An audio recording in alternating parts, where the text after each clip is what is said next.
오늘은 169페이지 대리 봅니다. 대리.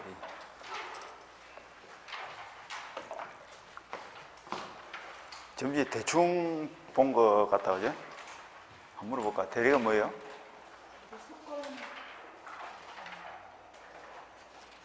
너무 어려운 걸 물어봤네. 너무 어려운 걸 물어봤어. 응?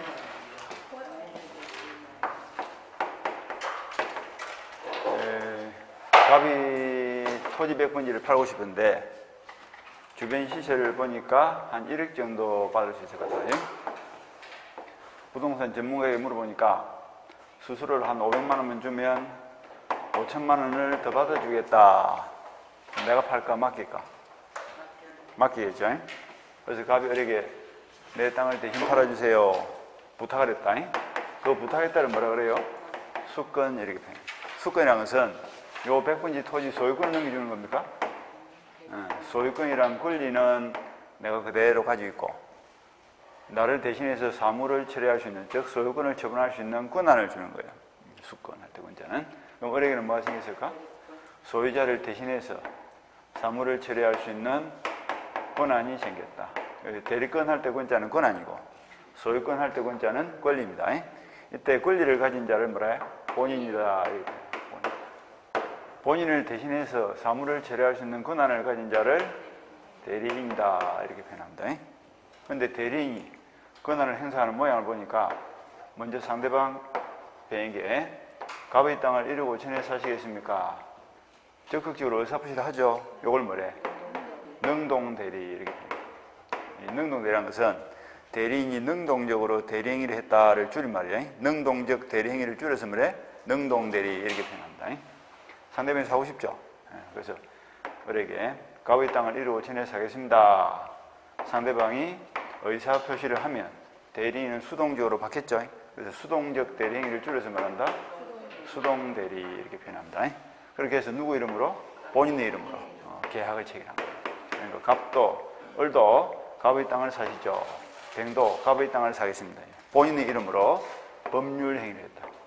그러니까 대리인이 본인의 이름으로 법률 행위를 했다. 그 행위를 뭐라 한다? 대리행위다라고 합니다. 대리행위라는 것은 대리인이 본인의 이름으로 법률 행위를 하는 것을 대리행위다 이렇게 표현합니다. 그리고 대리행위를 할 때는 항상 본인 이름을 상대방에게 알린다, 그지? 상대방에게 본인 이름을 드러낸다. 이걸 우리가 현명을 한다. 현명주의. 현명을 하는 목적은 나는 단순한 근한제에 불과하고 권리자는 갑이니까 내하고 계약을 맺더라도 그 효과는 어디로 간다?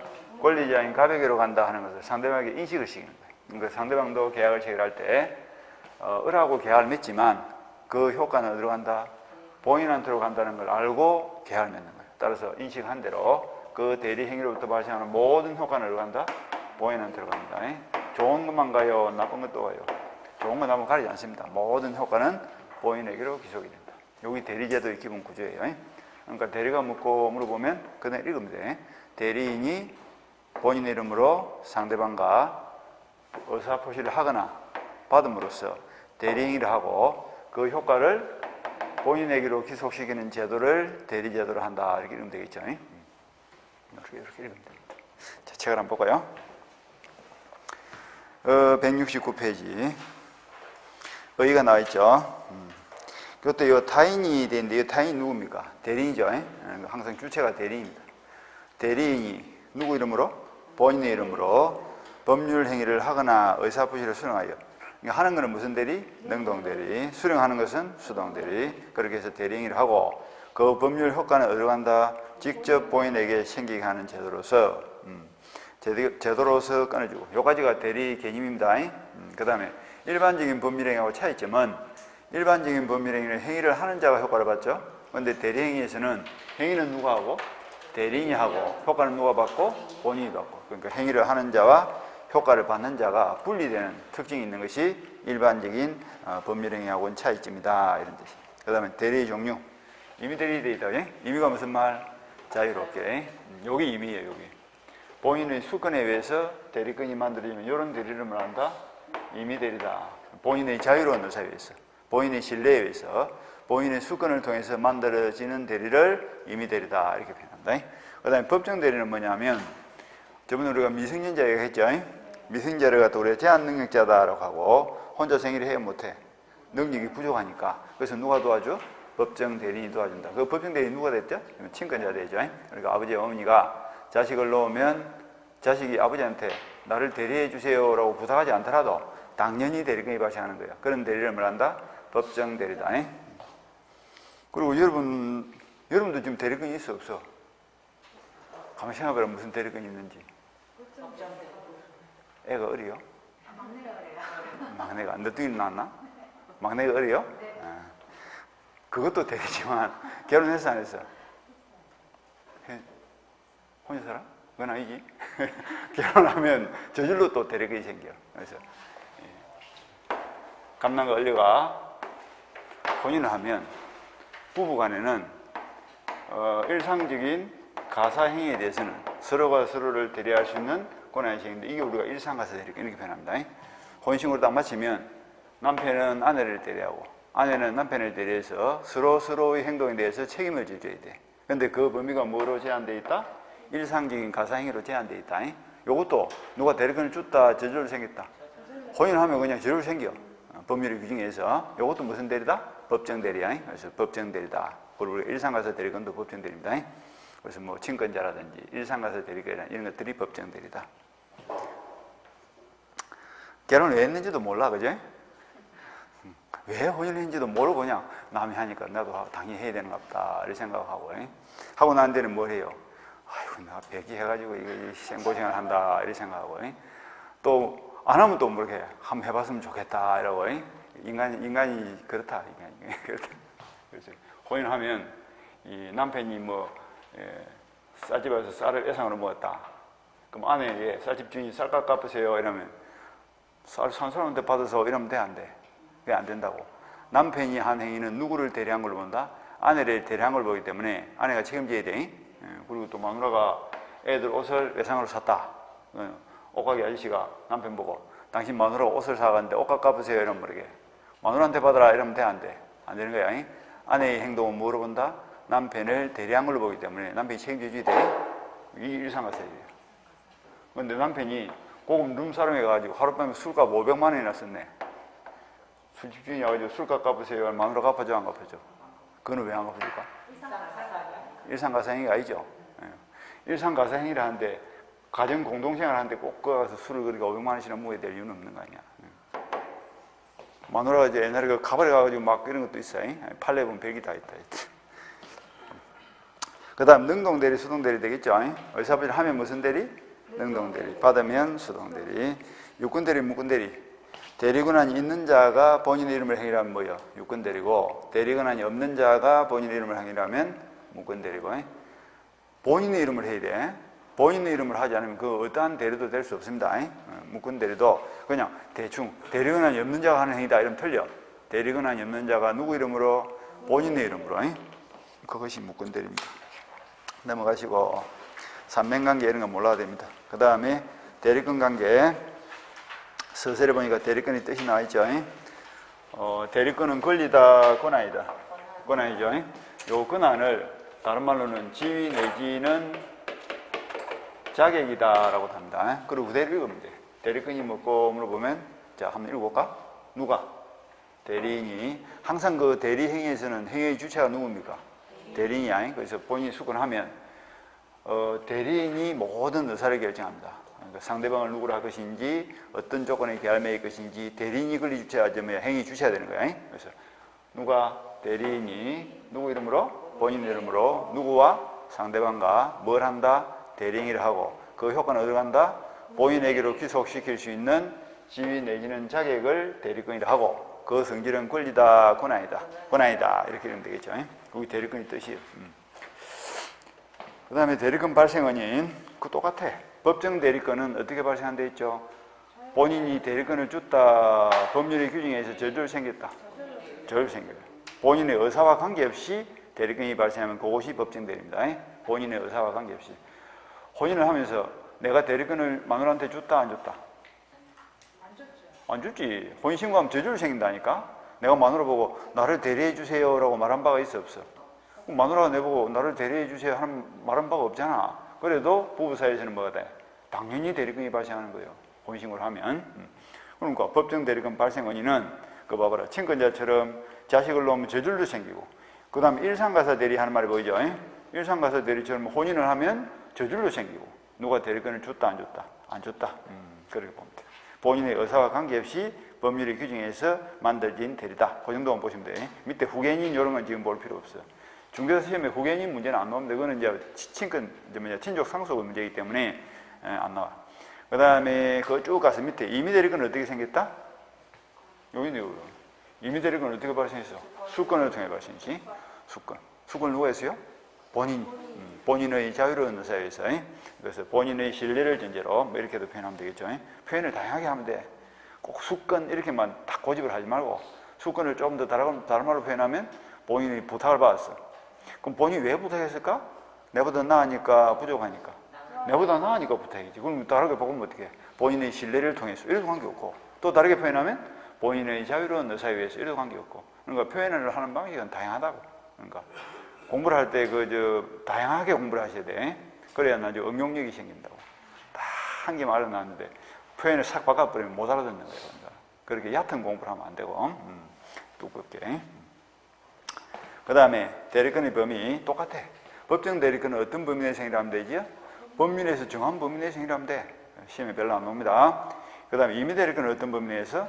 수권으로 정한 범위 내에 생기라 하면 된다. 이러면 되겠죠. 그 거꾸로 생각하시면 될 거 아니야. 임의 대리가 수권을 통해 만들어졌으니까 그 행위의 범위도 수권에서 정한 범위 내에 생기라 하면 된다. 그러니까 내 땅을 팔아주세요 하면 뭐 하면 돼? 팔면 되고, 사주세요 하면 사주면 되고, 담보를 설정해 주세요 하면 설정해 주면 되고, 시킨대로 하면 되겠지. 그래서 수권 행위의 범위 내에서 행위를 한다. 그래서 그 첫째 줄 말고 있으면 되겠네. 어느 행위가 대리권 범위 내의 행위인지 물은 줄을 쳐 개별적인 수권 행위 내용이나 그 해석에 의해서 판단하여야 한다. 그 말만 알아두면 되겠죠. 수권 범위 내에서 행위를 한다. 그렇게 생각합니다. 그래서 밑에 판례가 쭉 나와있죠. 제일 마지막 판례 한번 볼까요? 이거는 뭐냐면 공장 사장이 갱리 직원한테 돈을 한 5천만 원 주면서 은행 가서 예금을 하고 오느라 시켰어요. 그럼 갱리 직원은 어떤 범위 내에서 행위를 할 수 있지? 회사를 대신해서 예금을 할 수 있는 권한이 생긴 거예요. 근데 그 예금을 담보로 잡히고 돈을 빌리면 될까 안 될까? 안 되겠죠. 그렇게 알아들으면 돼요. 그래서 뭐 예금하는 걸로 끝나야지. 예금을 담보로 잡히고 대출을 받는 것은 대리권 범위 내다 벗어나 버렸다. 벗어난 거야. 그렇게. 그 다음 넘어가서 동그라미 2번. 동그라미 2번이 사실은 중요한 거예요. 수권 행위로 대리권의 범위를 알 수 없을 때 118조 되죠. 이거는 이제 범위가 명확하지 않을 때 보충적 규정입니다. 범위가 명확하지 않을 때.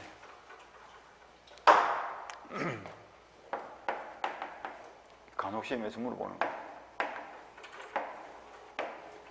가별에게 내 건물을 수권하면서, 수권했다는 것은 보통 임감하고 위임장을 줬다 이런 뜻입니다.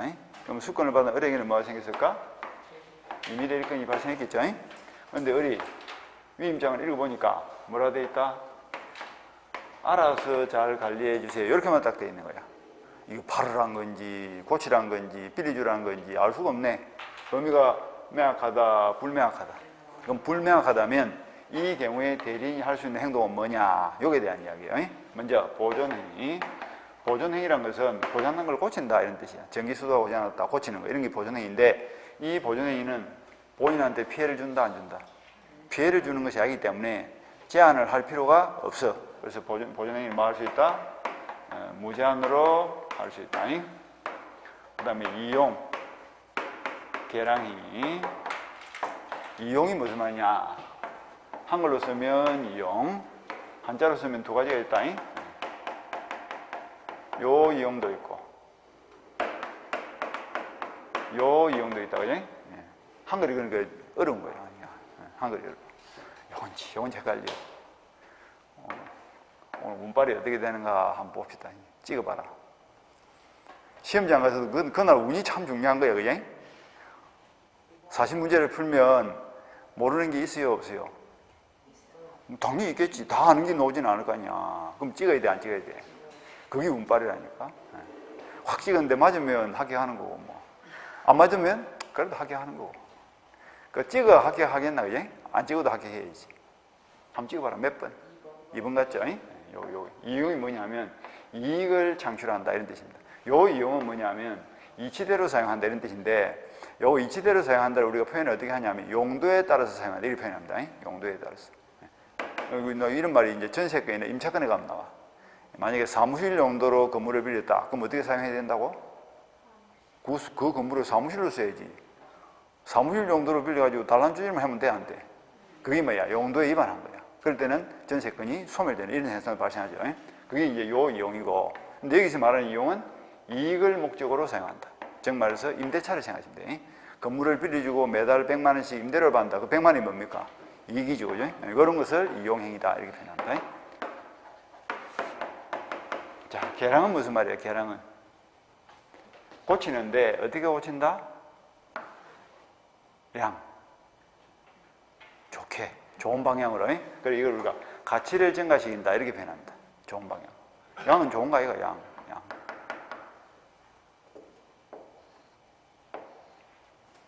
옛날에 그 성적표, 통식표 보면 양 이런 거 있잖아요. 그게 요 양이라니까. 양 정도 되면 잘하는 거야, 못하는 거야? 잘하는 거야, 이거. 양호하다, 이 말이야. 양 밑에 뭐가 있노? 가는 좋은 거야, 안 좋은 거야?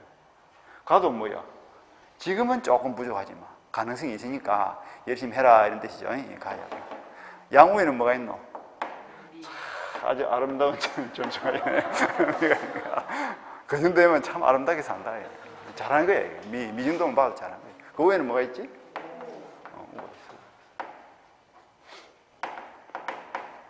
오늘 말 그대로 이제 우수한 거니까 잘한 거죠.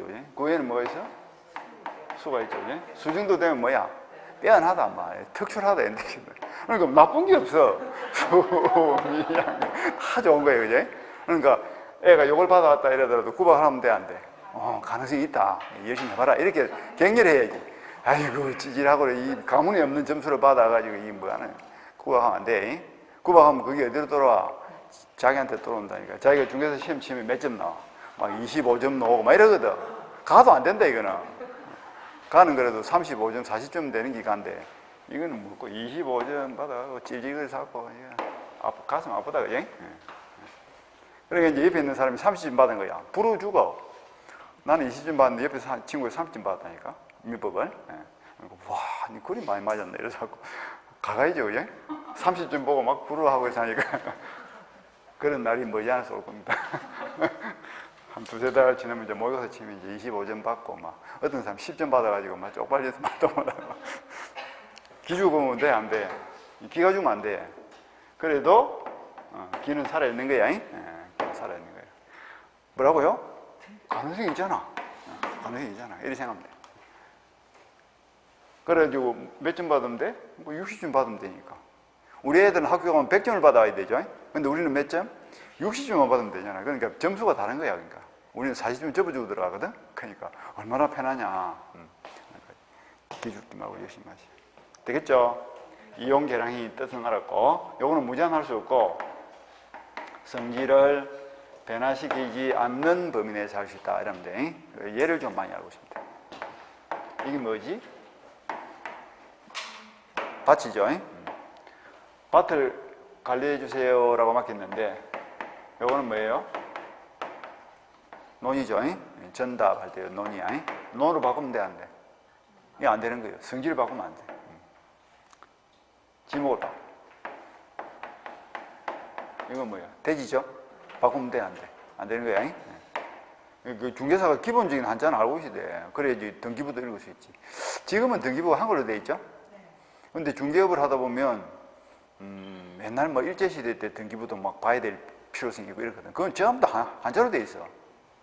그럼 그걸 못 읽어갖고 또 말이지 옆에 가서 물어보고 이러면 쪽팔리잖아, 그거.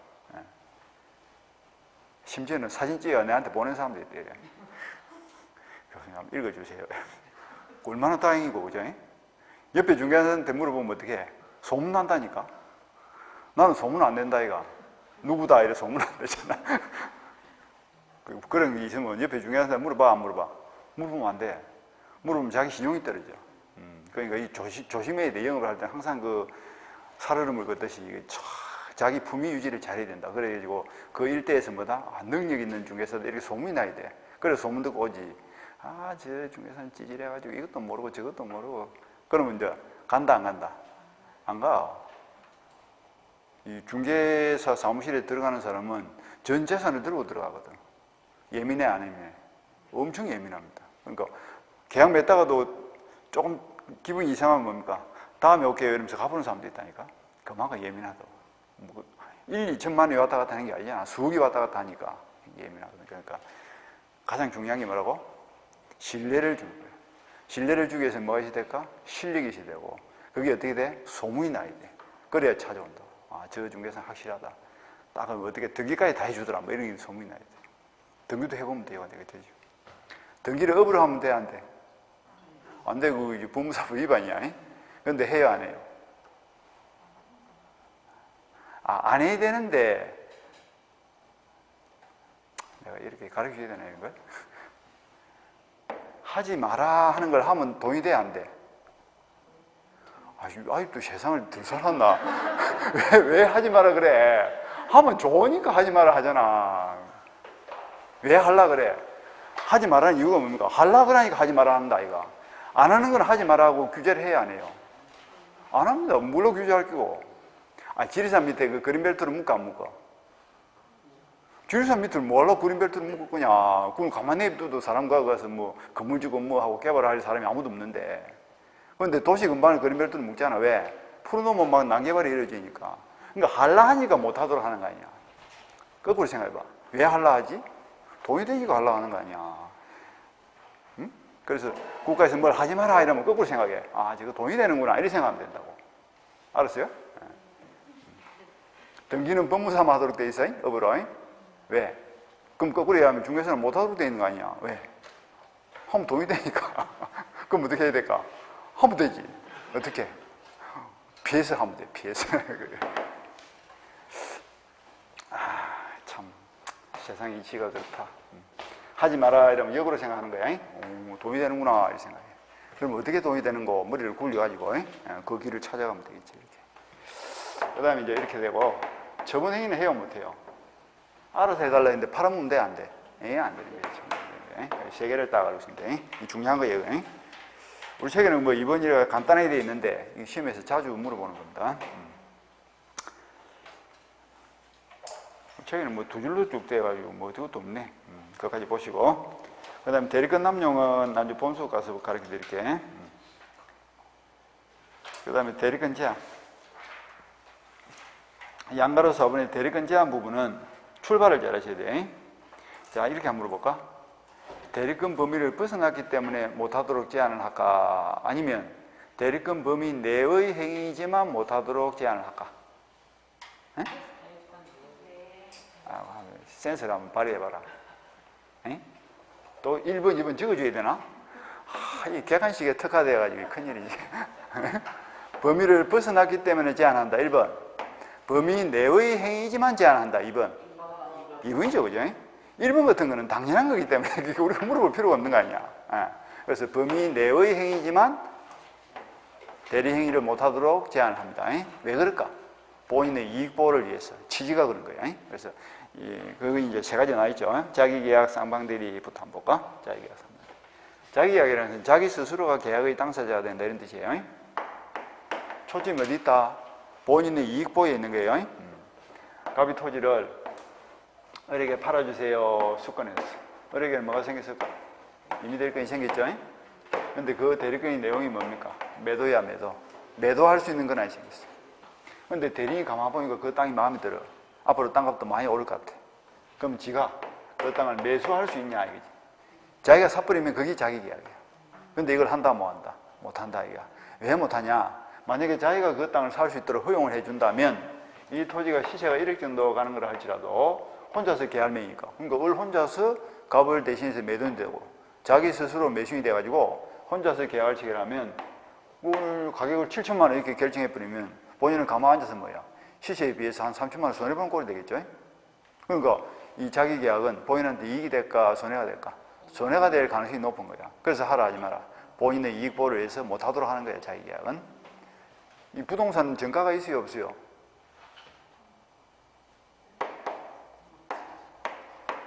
이 정가 반대말이 뭔가? 시가 아이가 시가. 정가는 딱 정해진 가격. 그 가격을 받아야 돼. 시가는 뭡니까? 시시때때로 변하는 거죠.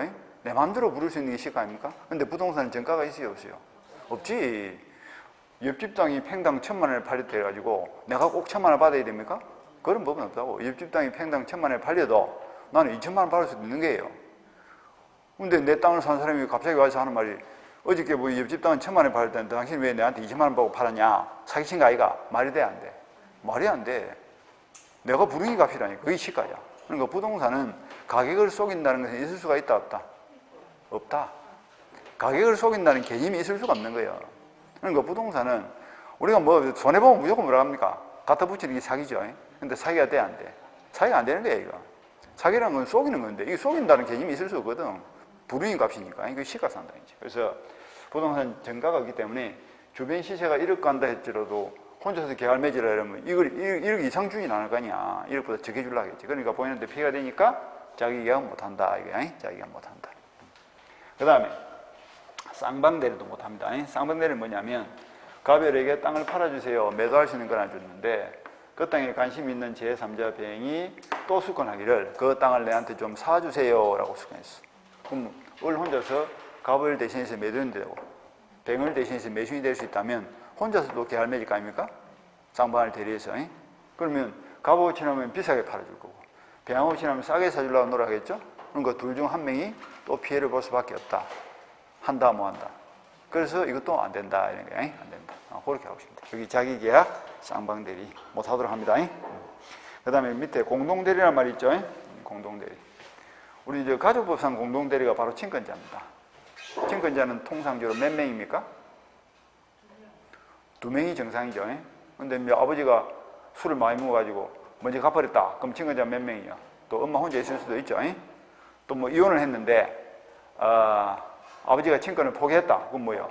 엄마 혼자서 또 친권 행사할 수도 있죠. 그래서 정상적일 때는 친권이 2명이 2명. 그러면 아버지, 어머니가 자식의 행위를 어떻게 한다? 공동으로 대리하는. 그게 공동대리지. 그러니까 법률상 미성년자의 행위는 아버지와 어머니가 공동으로 대리한다. 법률에 딱 공동을 하라고 정해져 있죠. 그게 공동대리. 누구를 위해서? 자식의 이익 보호를 위해서. 이건 공동대리입니다. 그런 것들을 공동대리다. 친권자.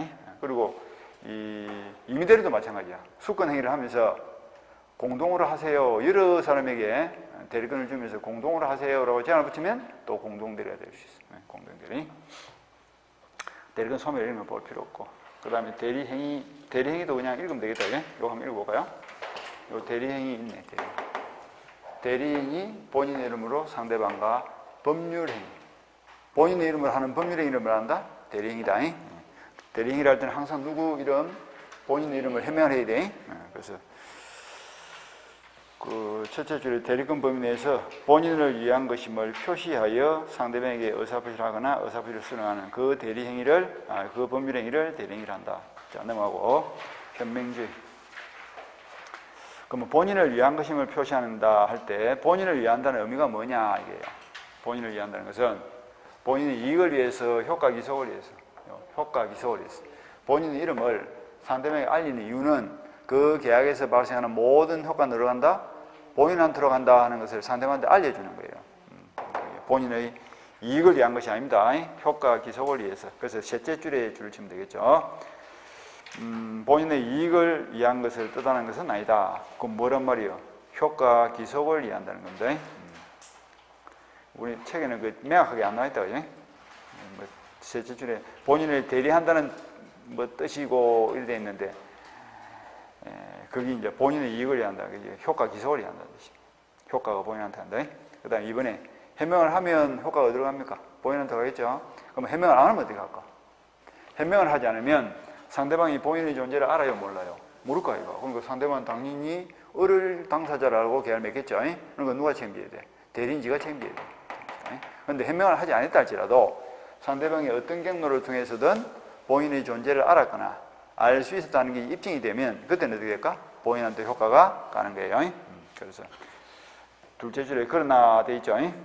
그래서 상대방이 대리인으로서 한 것임을 알았거나 알 수 있었을 때는 본인한테 하고, 그렇지 않으면 대리인 자신을 위한 걸로 보기 때문에 대리인 스스로가 책임을 져야 됩니다. 그 다음 대리행위 하자. 이것도 중요합니다. 대리행위 하자도.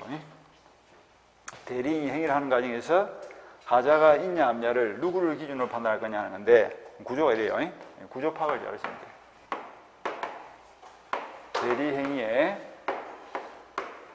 하자가 있느냐 없느냐 하는 것은 그 기준이 뭐냐 이거지. 원칙은 예외는 이렇게 하고 있습니다. 자, 이거 한번 풀어볼까요? 대리 행위가 뭐냐? 대리인이 본인의 이름으로 하는 뭐? 법률행위. 대리인이 본인의 이름으로 하는 법률행위를 대리인이다라고 합니다. 자, 법률행위를 만드는 핵심 요소가 뭡니까? 첫날 배운 거. 의사표시죠. 당사자, 목적, 의사표시 중에서 가장 중요한 필수 불가결의 요소가 뭐다? 의사표시다. 의사표시. 그러니까 대리행위란 것은 대리인이 의사를 결정하고 표시하는 행위 이런 뜻입니다. 아까 우리 수건을 하면 의사결정을 누가 한다? 대리인이 한다 했죠? 팔아주세요 부탁을 하면 대리인이 누구에게 팔 것인지, 돈을 얼마 받을 것인지, 어떤 조건의 계약을 맺을 것인지 대리인이 결정합니다. 그러니까 대리행위의 하자라는 것은 대리인이 하는 법률행위의 하자라는 뜻이고, 그 법률행위의 핵심 요소가 의사표시이기 때문에 결국 법률행위의 하자나 의사표시의 하자나 같은 겁니다. 그럼 의사표시의 하자는 몇 가지가 있을까? 저번주에 배운 거. 비, 통, 착, 사 4개가 있었죠. 그걸 이야기하는 거야. 비, 통, 착, 사와 같은 의사와 표시가 일치되는지 일치되지 않는지는 당연히 누구 기준? 의사를 결정하고 표시하는 그 사람을 기준으로 판단하면 되겠죠. 그런데 대리제도에서는 의사결정을 누가 한다고? 대리인이 한다고. 그러니까 누구 기준? 대리인 기준입니다. 대리인이 의사를 결정했으니까 속으로 생각한 것과 겉으로 드러난 행동이 일치하는지 일치하지 않는지는 의사를 결정한 그 사람을 기준으로 판단할 수밖에 없지. 그래서 원칙은 대리인을 기준으로 하자 유무를 판단한다. 하자가 있어요 없어요? 이거 하자 있나 없나? 하자 없죠. 요거는 하자 있는 거죠. 판단하면 되겠지. 대리인 기준으로. 왜 대리인 기준? 대리인이 의사결정을 하니까. 그런데 만약에 예외적으로 지문에 이렇게 나왔어. 본인의 지시에 따라서 대리인이 행위하였다. 자, 의사결정을 누가 했죠? 본인이 했지. 그때 누구 기준? 그때는 본인 기준 이러면 되겠죠. 응용 한번 해볼까? 대리인이 본인 이름으로 상대방과 행위를 하는 과정에서 상대방이 본인한테 사기를 쳤어. 본인은 사기를 당했지만 의사를 결정한 대리인은 사기를 당한 바 없어. 그러면 대리인의 의사결정에는 하자가 있어요 없어요? 하자가 없어. 그러니까 이 계약을 취소한다 뭐 한다? 취소 못하는 거예요. 그런데 상대방이 대리인한테 사기를 친 거야. 그러면 대리인이 사기를 당한 상태에서 의사결정을 했겠죠. 그럼 이 계약에는 하자가 있어 없어? 있죠. 어느 정도의 하자 생겼지? 사기 일하면 지속권 딱 나와야 될 거 아니야. 그 첫날 그 표가 중요하다니까. 그럼 요 아까 말한 대로 하자 유무는 대리인을 기준으로 판단하지만 그 하자로 인한 효과, 대리인으로부터 발생하는 효과는 어디가 된다 했죠 아까? 본인한테 한대요. 그럼 그 계약을 맺는 과정에서 사기를 당했다. 그럼 그 계약에는 지속권이라는 효과가 발생한 거야. 그럼 지속 가능한 이 지속권은 어디로 간다? 본인한테 간다. 대리인이 사기를 보고 그로부터 발생한 지속권은 본인이 행사한다. 그럼 대리인 지속권이 있어요 없어요? 없어. 지속하고 싶으면 어떻게 하지? 지속권을 다시 수권을 받아야 되는 거야. 그 임의대리는 수권 범위 내에서만 해결하거든. 그러니까 애당초 수권 받기를 계약을 맺어달라 수권을 받았지 이 계약을 취소시켜달라고 수권 받은 바 없으니까 지속권 행사를 못합니다. 지속권 행사하고 싶으면 지속권은 별도로 또 수권을 받아야 돼. 그렇게 알고 있습니다. 그것이 대리인 기준서입니다. 대리인 기준서. 요 대리인 하자도 응용 문제로서 많이 물어보는 거예요. 자, 이제 한번 봅시다. 1번. 의사표시 효력이 흠결, 사기, 강박 또는 어느 사정을 알았거나 가실로 하지 못한 것을 영향을 받는 경우에 줄을 쳐.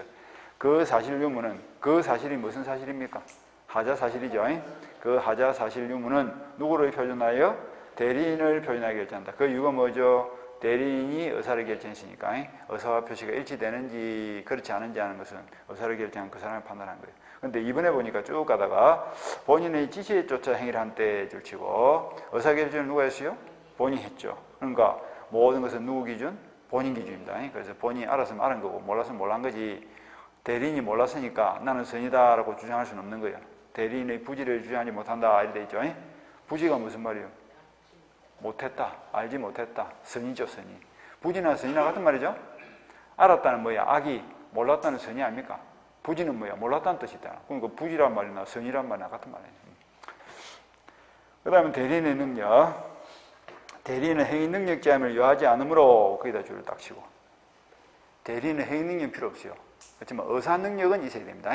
그 말만 알아들으면 돼. 한번 볼까요? 우리 판례 보면 이런 게 있어요.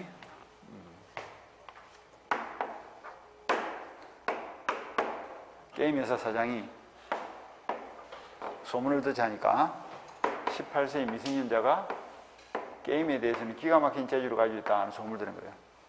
그래서 사장이 이제 뭐 하고 싶어? 요놈을 스카우트 해가지고 게임 프로그램 개발을 한번 시켜보고 싶어.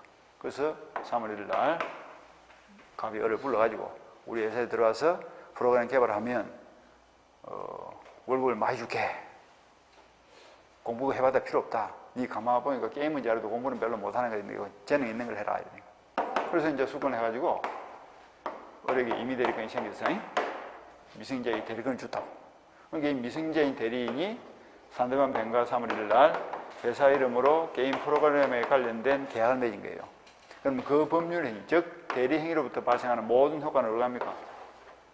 본인한테 효과가 가겠죠. 그러니까 미성년자인 대리는 책임질 일이 있어 없어? 없다. 그럼 이제 거꾸로 한번 해볼까?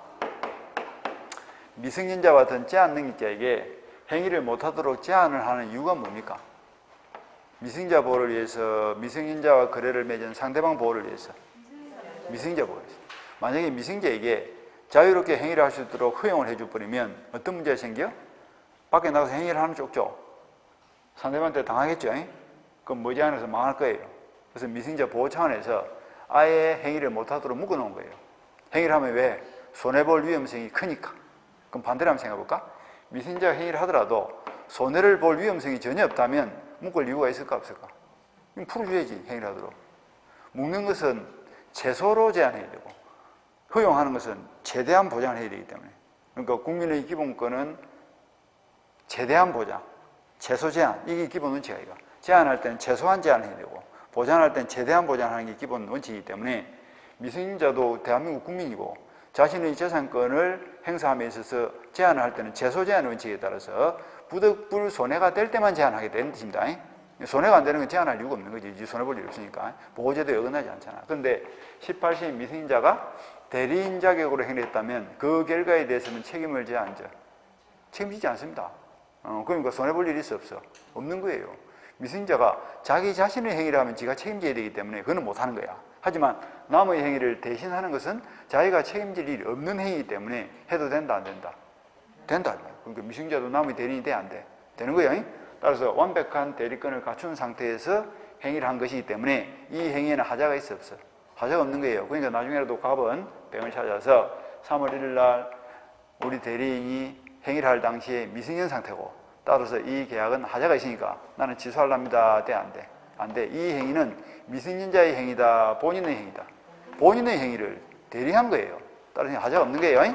취소가 안 돼. 그래서 대리인은 행위 능력은 필요 없다고. 미성년자도 할 수 있어. 그런데 의사 능력은 있어야 될까 없어야 될까? 왜?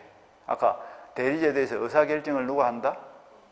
대리인이 한다거든. 그러니까 대리인이 되려면 의사결정을 할 수 있는 정도는 돼야 되겠죠?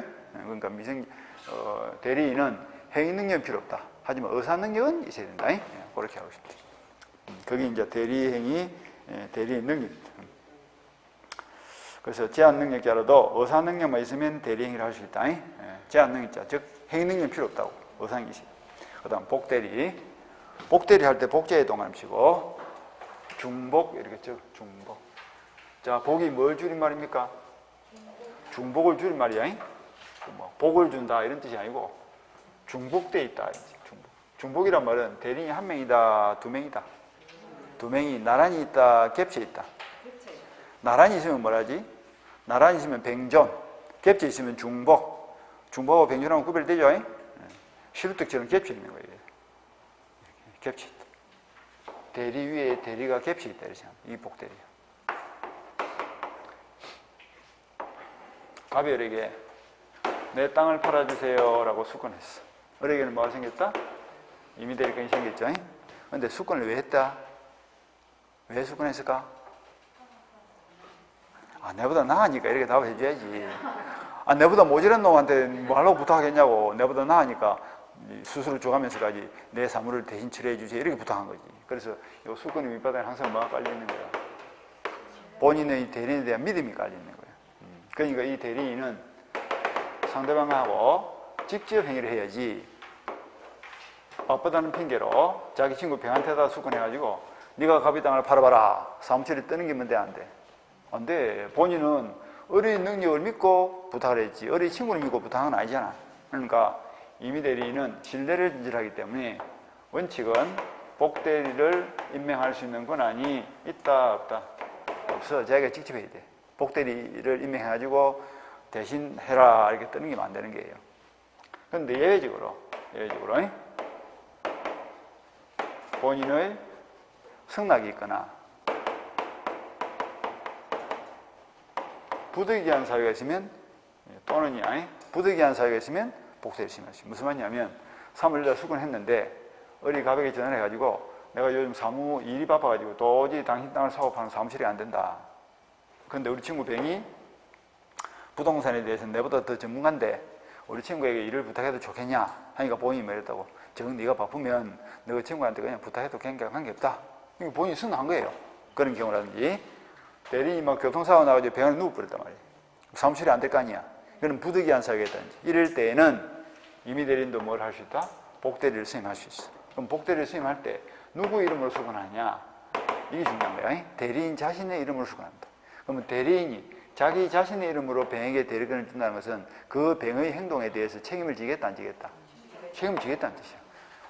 문수에 내 이름이 들어갈 때는 책임을 지겠다는 뜻이죠. 문수에 내 이름 적고 도장 찍어서는 그 행위에 대한 책임을 지겠다는 뜻이에요. 그래서 대리인이 자기 자신의 이름으로 병에게 대리권을 주는 거야. 그럼 대리권을 넘겨받은 병한테는 뭐가 생겼어? 임의 대리권이 생겼죠?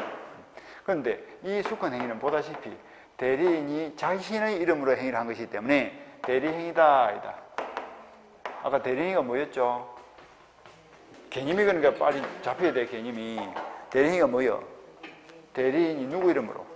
본인의 이름을 해야 그게 대리인이야. 근데 이거는 대리행위다 아니다.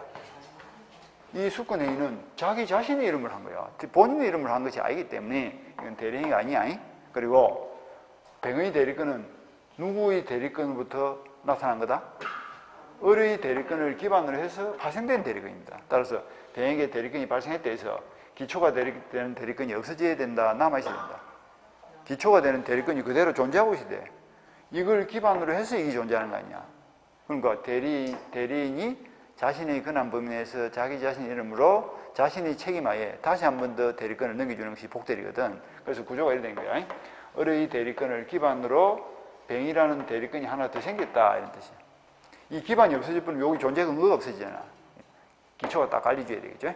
그래서 대리가 겹치는 현상이 발생했지. 그래서 이 병을 말한다? 복대리다 이렇게 이름을 지은 거예요.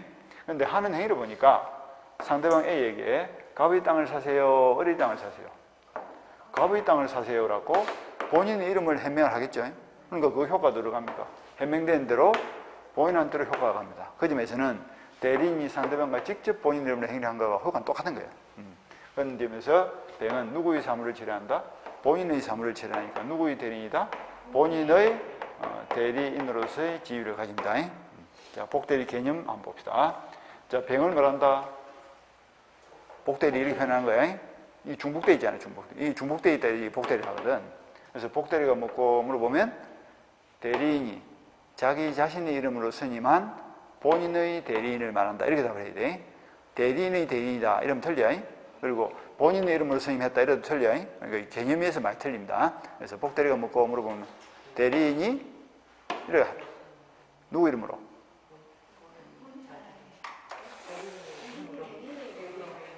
구경하지 말고 자기 이름으로.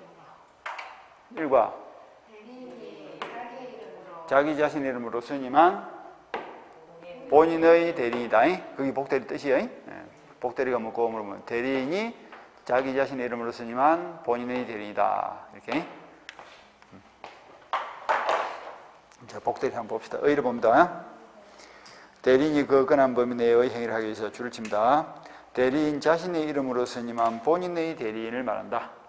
이게 쉬운 듯 한데 문제를 내면 많이 틀려. 대리인의 이름으로 선임한 대리인의 대리인이다. X죠. 본인의 이름으로 선임한 대리인의 대리인이다. X죠. 그래서 대리인의 이름으로 선임한 본인의 대리인입니다. 그 다음에 2번 임의 대리인의 복임권과 책임되다. 그죠? 복임권이 무슨 말이죠? 읽어. 복임권. 읽어봐. 살을 좀 붙여가지고 복대리를 임명할 수 있는 권한 이렇게 읽어주면 되겠네.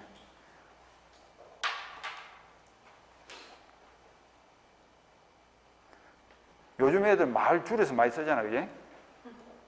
요즘 애들 하는 말은 알아듣도 못해. 어찌 말을 줄여서 쓰는지. 아니? 확 줄여놓으니까 저희들끼리만 아는 어물을 쓰고 있다니까. 이거 똑같아. 복임권도 복대리를 임명할 수 있는 권한을 줄여서 말한다. 복임권 이렇게 하는 거예요. 자, 임의대리는 원칙적으로 복임권이 있다, 없다? 없다 그랬죠? 왜? 아니, 신뢰를 진저로 함으로 이렇게 답을 해야지. 본인이 지금 대리인을 믿고 부탁해야지 대리인 친구를 믿고 부탁한 건 아니잖아. 그러니까 원칙이 지가 해야지. 남한테 부탁하면 안 된다니까. 그래서 원칙은 복대리를 승인할 수 없어. 그러니까 책에 있는 것처럼 원칙적으로 복대리를 승인할 수 없으면 이렇게 이러면 돼, 안 돼? 그거는 공부가 아니지. 그냥 글자를 읽는 거지. 그러니까 공부를 하는 것은 뭐야? 왜 그러면 승인할 수 없냐? 이게 공부지, 그게. 왜 승인할 수 없냐? 왜? 신뢰를 진절하기 때문에 이렇게 답을 해줘야지. 근데 어떨 때는 있다. 본인의 승낙이 있거나 근하에 동감치고 또는 이렇게 적고 있고 이러면 틀립니다. 있거나입니다.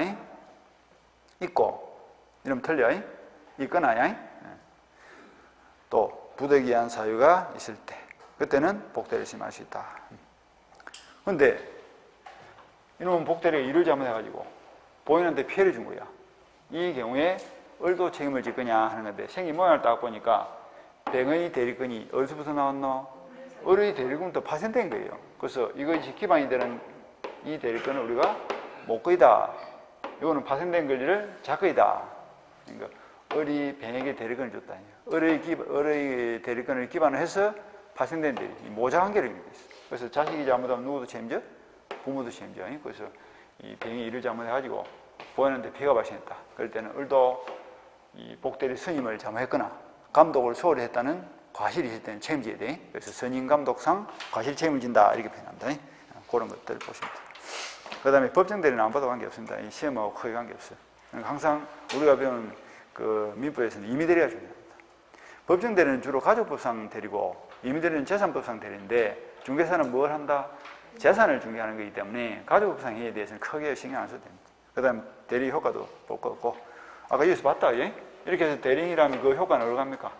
본인은 들어가는데 좋은 것만 가요? 모든 효과가 다 가요? 좋은 것도 나쁜 건 다 가는 거야. 본질적 효과든 부수적 효과든 관계없습니다. 모든 효과는 본인에게로 들어간다. 이렇게 말하고 있으면 돼. 그 다음에 내려가서 회비의 무권대리.